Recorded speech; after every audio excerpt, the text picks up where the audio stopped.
You always hit the wrong one. I'm so dumb. Yeah, whatever. Well, people show up. They show up. Till then, I guess I'm working. Let's timer at least. Oh, I have it in memory. Timer. For at least 1 hour.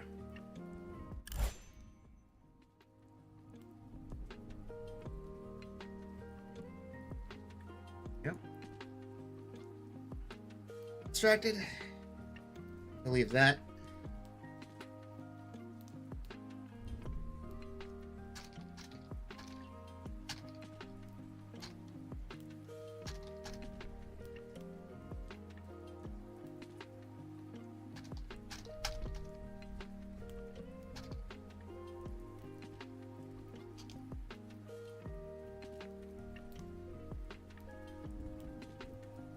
I need to check things just to be sure. God, why am I like this?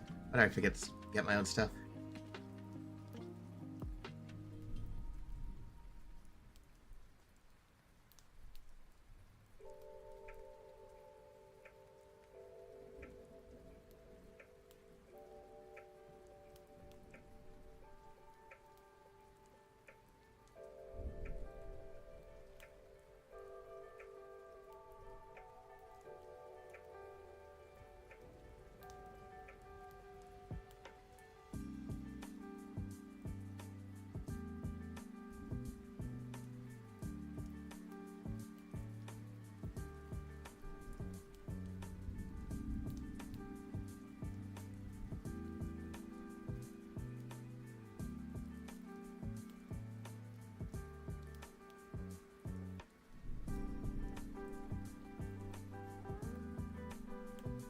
Okay.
You know, I think that's fine. That's fine. That's a fine line.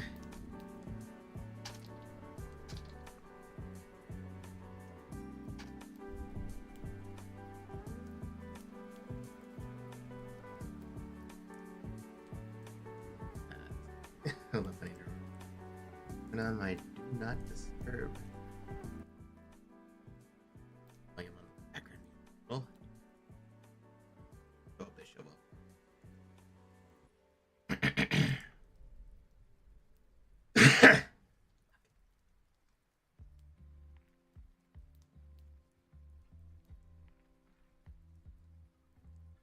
I'm mic down just so he picks up my keyboard more often.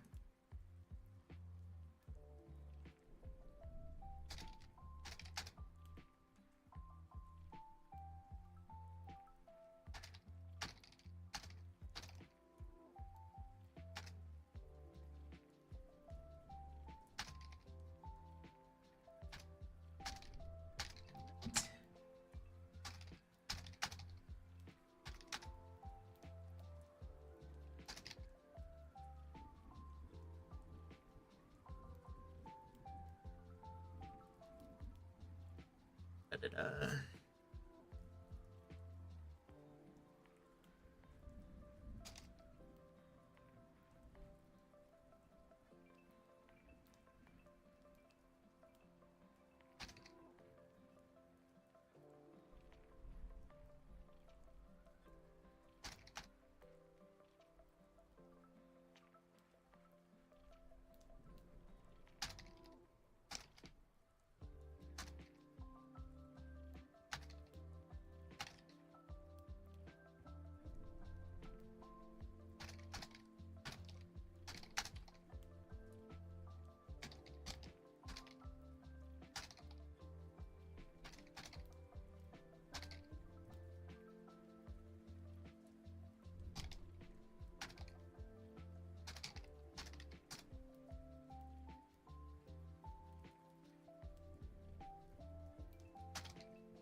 break here for a second, actually.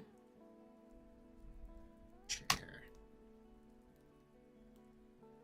It's an office chair that wouldn't be horribly expensive, but would probably be better than the gaming chair I've got. And that one's got one of those footrests too that you can extend. Comfy. I need comfy, man. Rest, very sturdy back. Adjustable. Retractable footrest. Lower retractable footrest. Flex your legs. Yep.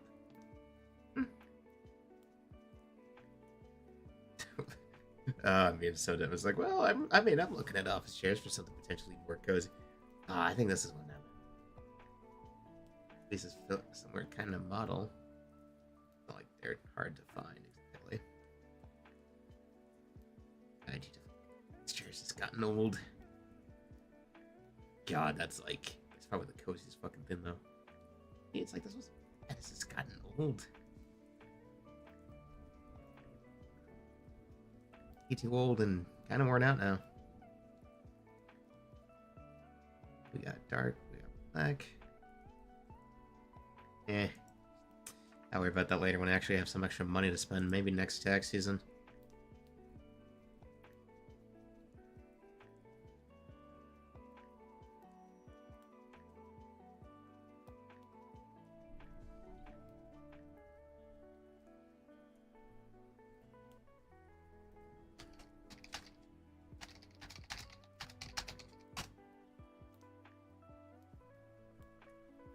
Okay, I need to not check Discord. I need to focus. Yeah, right. Almost to my 500 word goal. Nice, nice, nice. Let's see how long I can go for. Fuck.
Why is it when I just get going? I just get going. Jesus.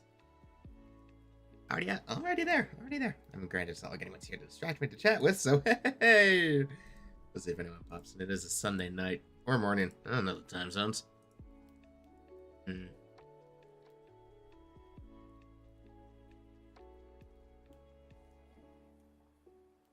12 minutes. I'm not doing too bad.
Okay, I need to check because I'm still going.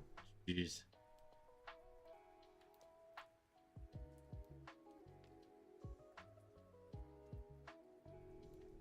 I've already passed that first threshold. Hey there, Hexbug. Welcome, welcome.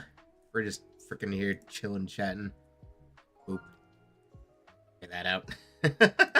Jesus, I can't believe I already passed my 500 word marker. Why am I like this when I get going? What is wrong with me? Jeez, I just had to make this a longer chapter to work on tonight. Christ. God, I need to replace this chair. Chair I'm sitting. Jesus. Jesus, that would be awkward to explain. Whatever. Yeah.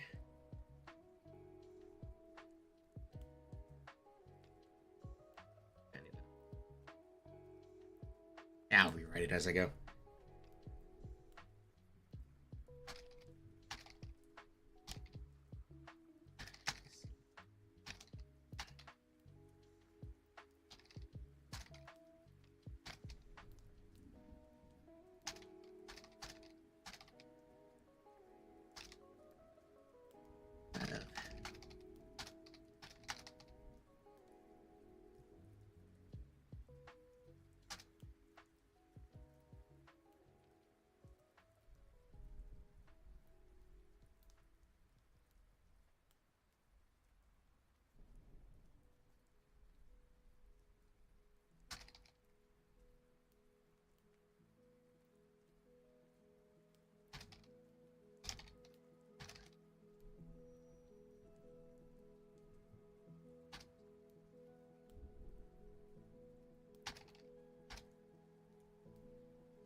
Fire spell.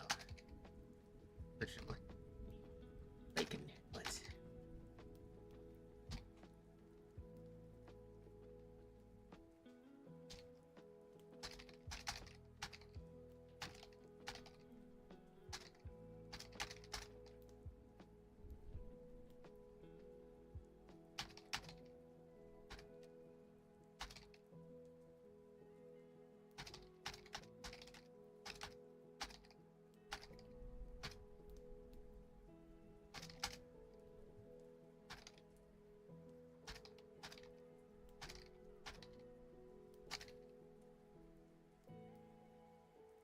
Yeah, I just saw that posted too. I think I watched the first few seconds of the Annie-Flama God games. I want to go deeper into it, but like that might definitely be a freaking episode unto itself. Though I know Neil Illustrator is also putting out a God Games animatic, and that looks like it's gonna be good. Oh yeah, no, go and cook. That's part of why I took a while, actually. I was making dinner not that long ago because I had to eat, obviously. And with the fact I finished Sekiro yesterday, kind of sort of finished, you know, I could still technically do the other endings and stuff, but I don't know if I will. But I was also cooking dinner. Freaking made some hamburger helper, but with the hamburger spot that with chicken instead. Because I had like this thing of chopped chicken that I needed to use, so I was like, we'll get that. And then so I was cooking that for a while. Though I had to wait till my sister got back on her lunch break with some milk to use, because oh boy, it needed like 3¼ cups, which is oh boy. So now I'm just here. I decided I wasn't gonna play anything tonight. Now we're just gonna chill and write because I'm trying to get this chapter done.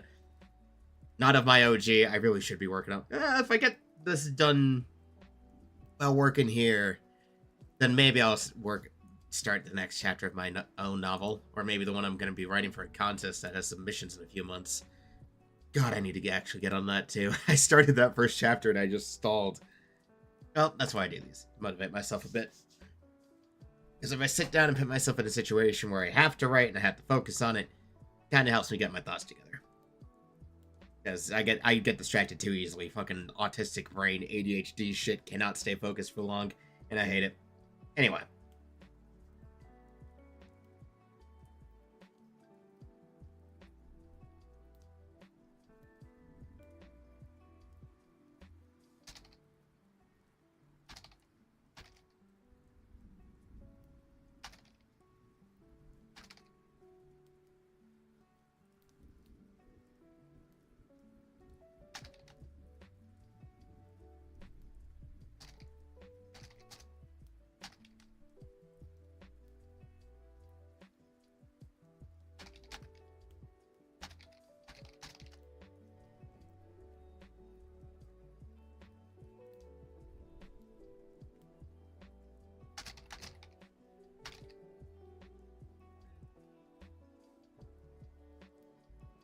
Let's see.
Coming tonight.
God, I hate having to come up with random character names. It's like, oh, okay, hold up. Okay, I need to make absolutely sure it's not a name because I made that mistake last time and I didn't. I was like, absolutely sure. Okay, hold up. Ricky time.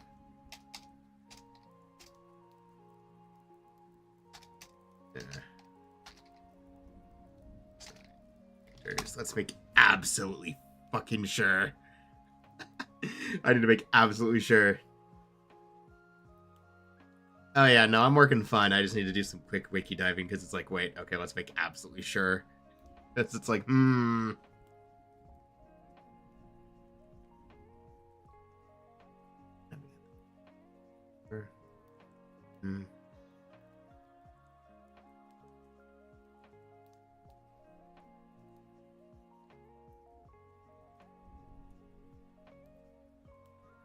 Yep, okay, nope, we have nothing from them.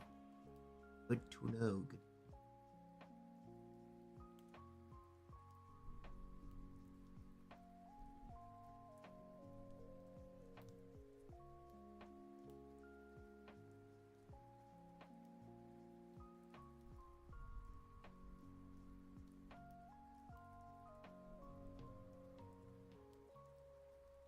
Oh, I thought there might have been something. The irony of that statement when you're just talking about freaking other stuff with Greek myth. It's like, yes, the FGO Greek chapter, Jesus. You know, it's real funny. I have such bad habits with gacha games where, like, I'll start one up around the time it launches, I'll play for maybe a month, and then I just fall off and never go back to it, and then there's, like, a ton of updates, and the hope of catching up is just completely gone by then. So I never end up having it happen.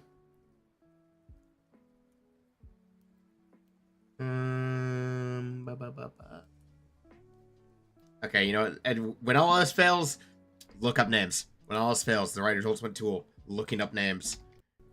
Let's see. Let's look up, like... Let's find some random shit. It'll work out.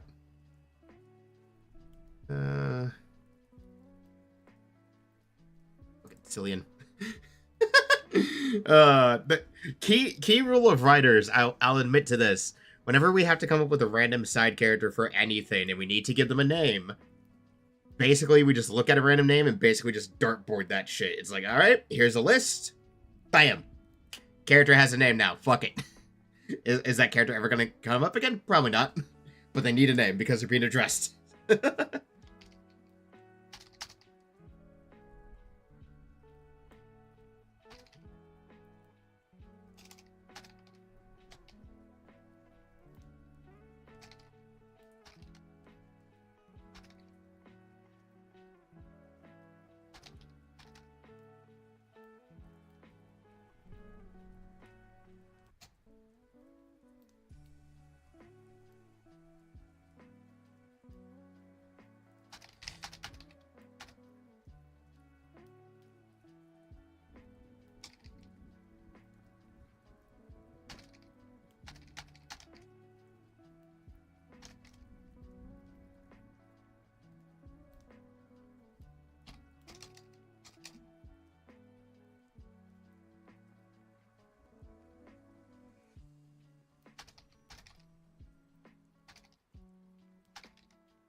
Oh, there's something about when I have to write like scheming freaking political shit in this narrative, and I'm talking obviously internal politics is what I'll say.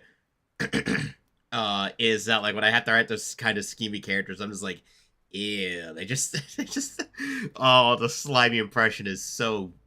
I feel like I have to be doing it right if it makes me feel unsettled. So I hope it works. Okay, how far? And there goes the 1K threshold I set. Jesus. It's been a while since I did 1K in that much time. Jesus, 30 minutes in. 30 minutes in, I'm already past the 1K marker. Frickin' hell. I'm still going too. I'm not even close to done. I'm like, I don't know how long it's gonna go, but I'm still going. Don't need to make this go on for much longer though.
Yeah, if you'll permit a bit of a tangent, I'd say part of the thing with why villains don't seem to be as likable anymore is because there's this weird, at least in Hollywood, I've noticed, this oddly concerted effort to not really let villains be villains, right? Like, I'm not the kind of person, and this is as a writer myself, I'm not the kind of person to knock the usage of certain tropes, like, for example, the pure evil villain or the sympathetic villain, right?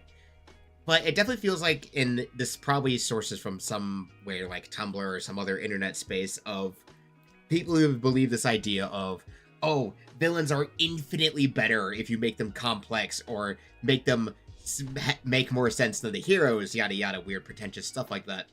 So there's this weird concerted effort as the writing space within media production is taken over by people from like that generation, from like the millennial generation more precisely, to make characters be relatable, whether they're the hero or the villain. So it's why you for example, you get like Maleficent or the Cruella movie, where they portray the characters in much more sympathetic lights, even if that wasn't necessary. Like I've heard, like, I mean, I don't really watch a lot of Disney stuff anymore. I kind of fell off it pretty hard. I just don't care a lot. I don't watch a lot of stuff made in the West anymore, honestly. And that's just kind of on me. Like, there's some stuff I'm okay with, but other stuff I'm just kind of, not my thing anymore. But, like, you have Cruella, where they take a character who is infamously just an evil freaking witch, who, her entire character goal is, I want to skin puppies alive to make a coat out of them because I'm just evil like that. And they give her a movie where they try to make her sympathetic and relatively not that bad, and I'm just like, why though? One, no one asked for a Cruella Origins movie. I don't know if anyone ever wanted that. And why do you have to try and make her sympathetic? She's an evil puppy skinner. She wanted to skin puppies. Like, why would we want her to be made sympathetic? And, like, you had the Maleficent movies, too, which, I mean, I've heard those aren't that bad, but it's kind of a similar case. One, who asked for a Maleficent origin story? And two, to compete with Joker. The thing is, though, with Joker is always like a malleable character when it comes to villainy. Like, he's kind of convenient like that. He's whatever the writer needs him to be, as long as it counters Batman anyway. Like, I feel like the reason, part of why the Joker movie worked, at least the first one, the second obviously hasn't come out yet, so I can't pass any serious judgments until we start getting, like, actual reviews about the overall quality of the writing and the story, is the fact that it is unapologetic about the fact that, yes, while that movie universe's version of the Joker is a victim of a lot of stuff, especially about the society he lives in, he's still unabashedly portrayed as just kind of the villain of the narrative all the same. But it kind of worked because of the fact it was unabashed, that it didn't really try to sugarcoat the fact he was still the bad guy. Yeah, the fact it's a musical is weird too. Like, why would it need to, like... I heard the weird part of... Yeah, no, that was a weird thing too. Like, why is it a musical? I don't know, man. Things don't need to be musicals. Like, okay, if you base it around the concept of being a musical, then okay, cool, you're gonna make it work, that's fine and dandy. It can be, but it's like, the first movie wasn't one. It was a pretty grounded, like, freaking drama, like, psychological horror drama sort of story. So why this one, like, is it a musical just because Lady Gaga is playing Harley Quinn? Like, is that it? Is it a musical because that, you know, they hired Lady Gaga for that? And, like, I guess... I don't know. It's just, there's a lot of stuff with movies that come out recently where I'm like, okay, we get some good things, and then there's a lot of other stuff that's just like, the quality doesn't feel as good anymore. Like, and I've talked about it with a lot of people on Discord before, and it's not even like, I'm not the kind of person who tries to look for stuff and say, oh, it's so bad, I basically take offense to it. I'm actually pretty ambivalent towards a lot of films. Like, I'll definitely talk about where I think it's writing, but I think every movie can have good qualities and bad qualities. It just depends on whether or not the bad qualities overshadow the good. Like, Disney Star Wars, for example. Like, I've explicitly told people, like, look, I'm just not a fan of the directing style of either J.J. Abrams or Rian Johnson. Like, I don't think J.J. Abrams' mystery box storytelling style is what you should use for, you know, a space opera like Star Wars. It doesn't need to be a mystery box story. It just needs to be a story about the good guys beating up the bad guys. And I do think that, at least in the case with the Star Wars movie sequels, while I don't think they're offensively bad, I do think that any good points they have are massively overshadowed by the good. Like, I think nowadays I definitely see most people agree that Episode 9 is just objectively a bad film. Like, it spends so much of its time trying to undo a lot of the stuff that happened in episode 8 because they went from J.J. Abrams to Rian Johnson and then back to J.J. And because those two have a completely different style of storytelling, that basically it's like J.J. Abrams and his team felt a need to try to undo whatever they could from Johnson's movie and, like, try to course correct effectively. Because, like, part of where I'm not a fan of Rian Johnson is because that guy's kind of very guilty of what I would call the because it's cool problem. and not because it makes sense in the narrative. Like, I think I talked about it before, and I will argue to death that the Holo maneuver is a massive freaking plot hole within the context of the setting, even if you know deep Star Wars lore about shit like how hyperspace works.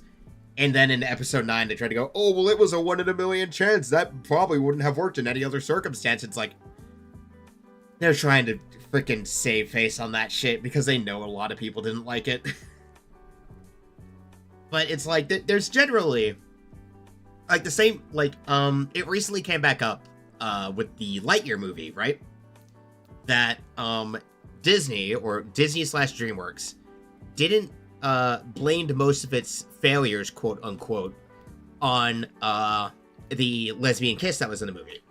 Which, sans the fact they edited that shit out for certain foreign releases, it just wasn't that good of a movie, if I'll be totally honest. Like, it wasn't offensively terrible, it was just kind of mediocre. And if anything, I think being mediocre is, like, you know, as a lot of people say, it's worse to be mediocre than it is to be bad, because at least if something's bad, there's something to talk about.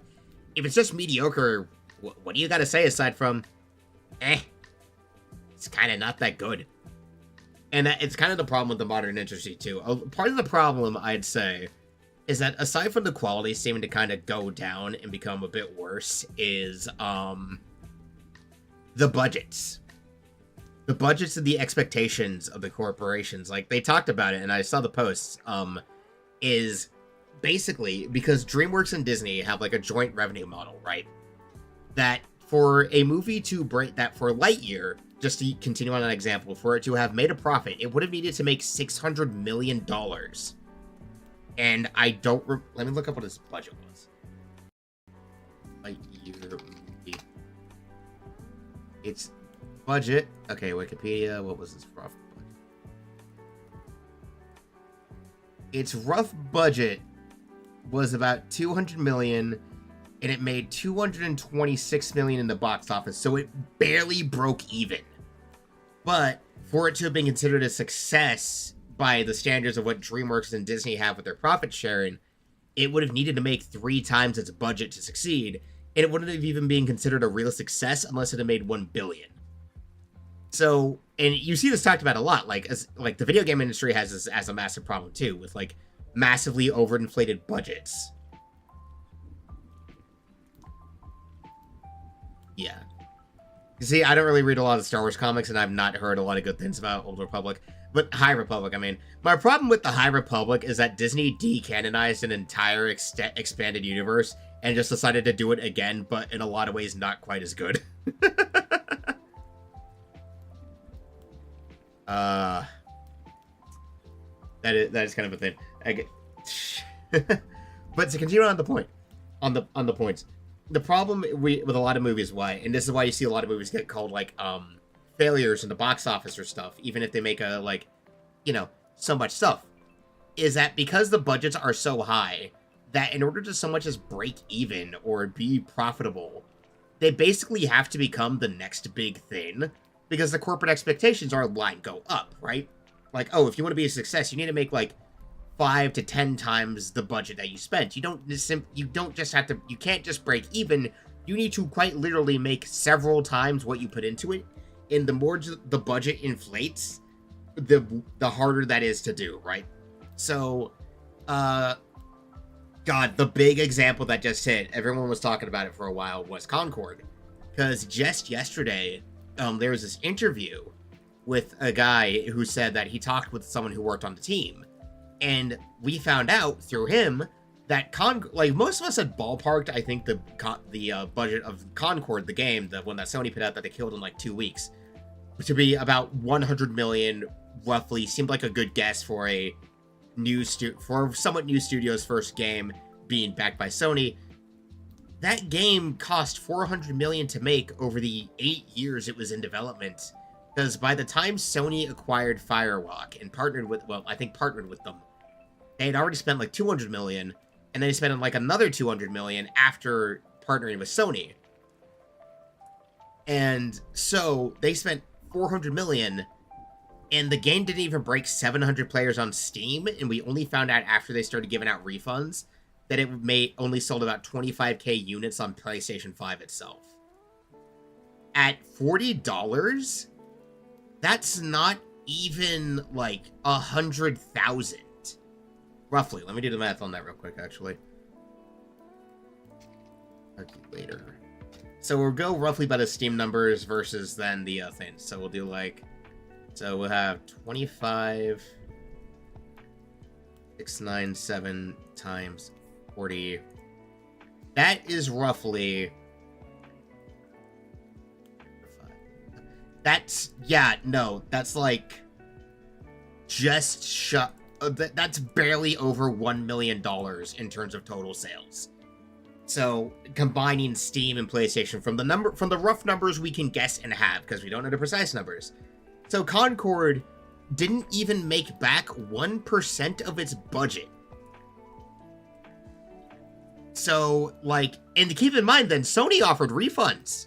So that barely $1 million they made was refunded.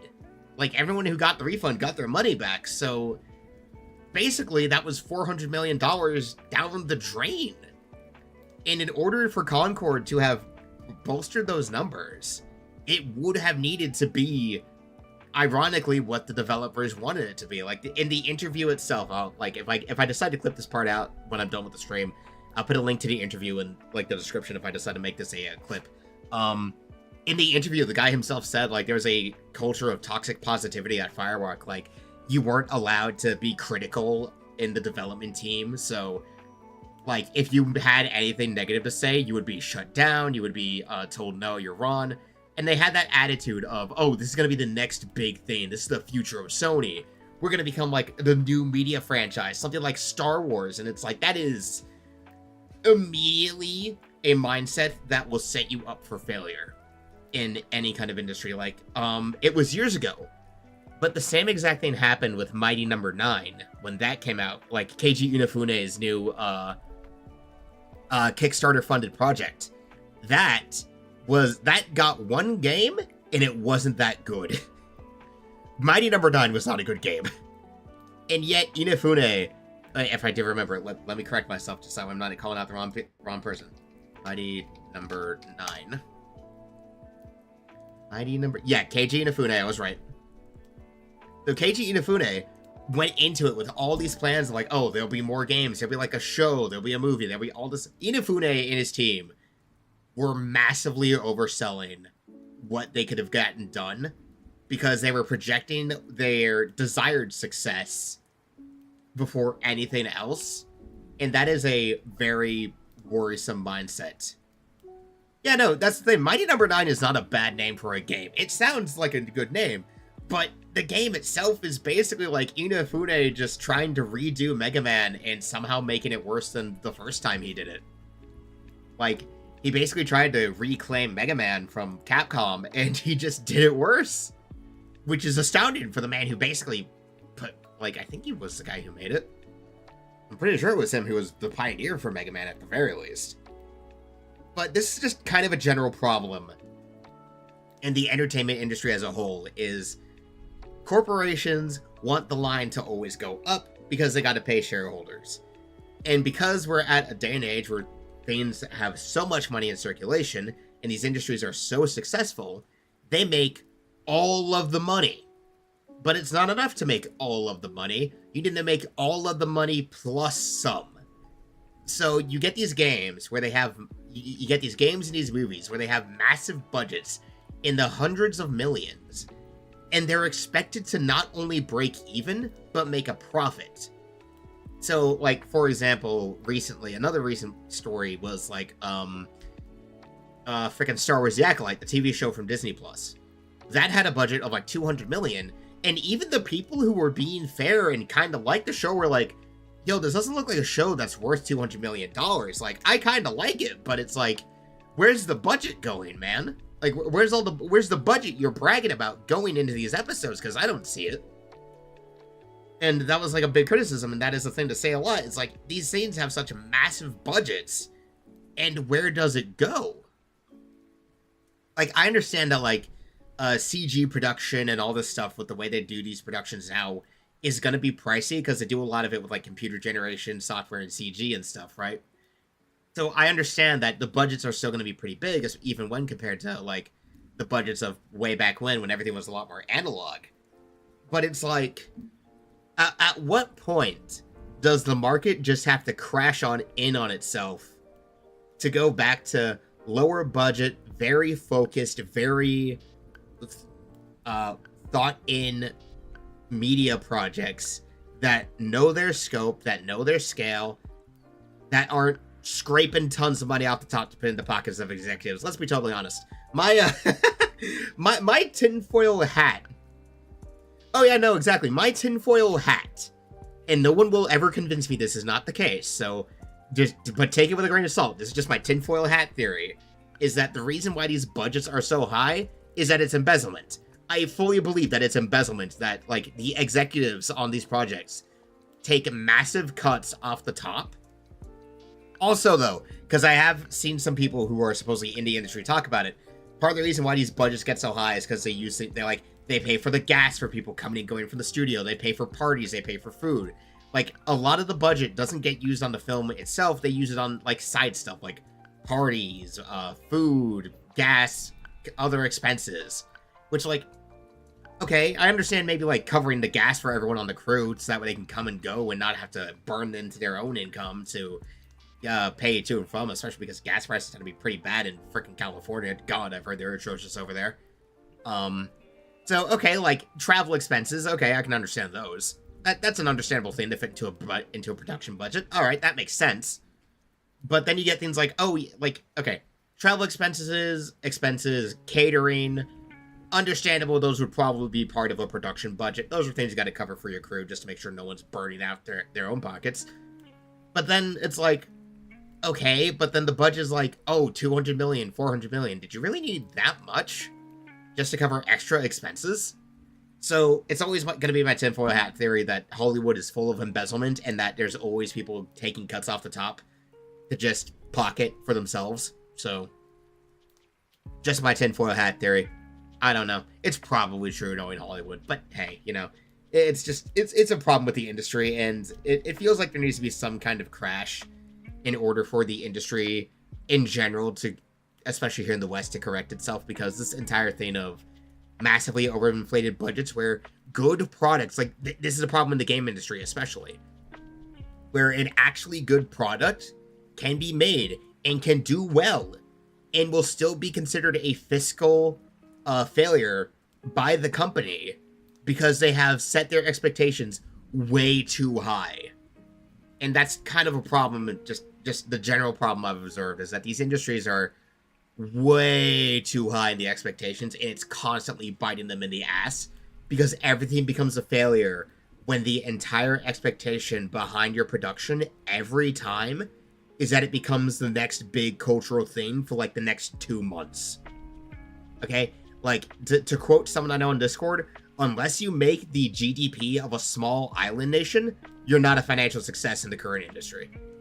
That's just the way they view it, and it's really, really sad that that's the way it's developed. Anyway, I'm going to get back to ranting a little bit. Rant over. I think that's clippable enough.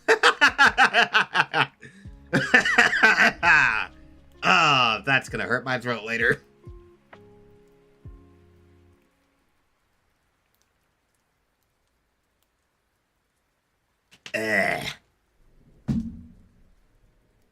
Okay. You know what? I'm always going to finish up the scene. I already hit my tooth in, so a little bit more until the timer's done. A little bit more. Well, I'll just keep going until my timer's up, and then we'll see where I end off at. I usually like leave these chat streams on the shorter side, you know? Hour and a half, it is what it is. Anyway,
Man, I checked into this one Discord channel, and I'm like, I did not expect to see a dissertation on the mechanics of fingering. That was a weird thing to check into on that channel. That was not even in NSFW. That was in the fucking general chat on that channel. What the fuck, guys? I was just sitting here reading it, like, kind of messing with... God, what the fuck, man? I don't get any action. What the hell am I talking about? Why would I even care? I don't get any action, so who cares? It happened because it was, like, okay, in one Discord server I'm in, like, that I've been in for years, there's one person in it that, like, she just posts the most random fucking shit that comes to mind. And so, like, she posted an image from an anime, from, like, some meme thing, and then it just started this whole discussion. And I was like, huh. I now know things that I probably didn't need to be informed of, but also useful, but also not useful because I don't get any action. So, okay. People are weird.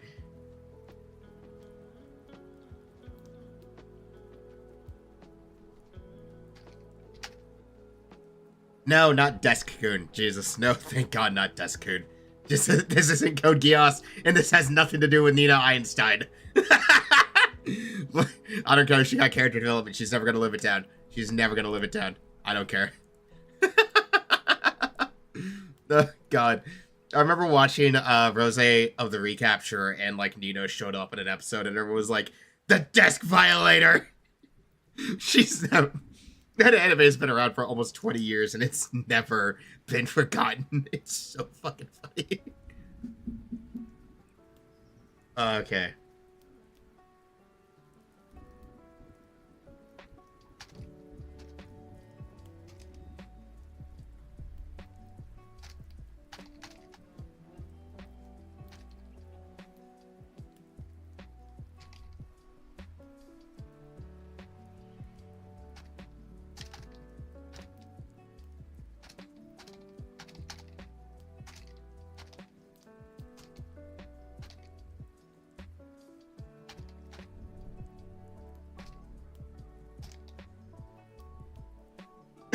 Okay. Let's see here.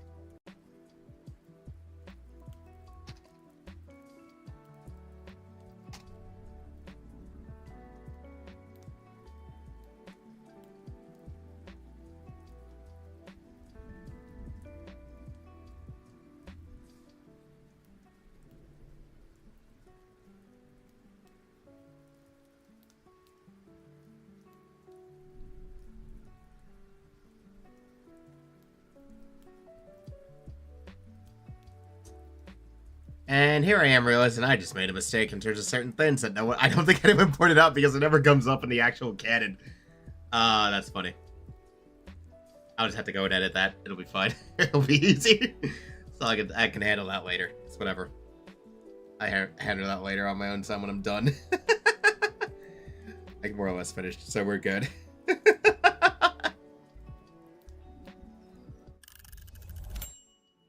And that's that done. So that timer is up. Said I usually do chats for about an hour or so. So I'm gonna resume my writing on my own time. I'm gonna resume writing after I freaking figure out where I put some things. I'm just gonna have to do some word searching in freaking whatever chapter I think it comes up in. So I'll probably figure out a game tomorrow. It might be Dark Souls, it might be something else. I don't really know. I'll figure it out. Till then.